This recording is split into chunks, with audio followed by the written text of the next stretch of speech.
National Weather Service in Peachtree City has issued a tornado warning for south central Cobb County in north central Georgia, northeastern Douglas County in north central Georgia, central Fulton County in north central Georgia, until 7 p.m. Eastern Daylight Time.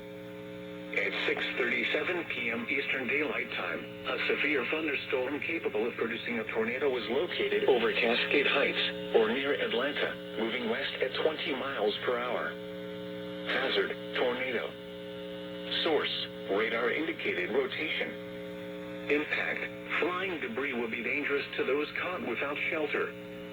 Mobile homes will be damaged or destroyed. Damage to roofs, windows, and vehicles will occur. Tree damage is likely. Locations impacted include Atlanta, East Point, Austell, Sweetwater Creek State Park, Six Flags Over Georgia, Cascade Heights, Sandtown, and Mableton. Take cover now. Move to a basement or an interior room on the lowest floor of a sturdy building. Avoid windows.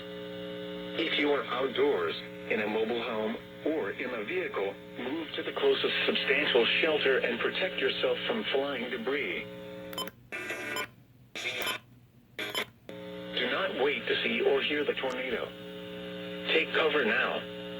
If you see wind damage, hail or flooding, wait until the storm has passed, and then call the National Weather Service toll-free at 1-866-7-634-4664 or tweet us your report at NWS Atlanta.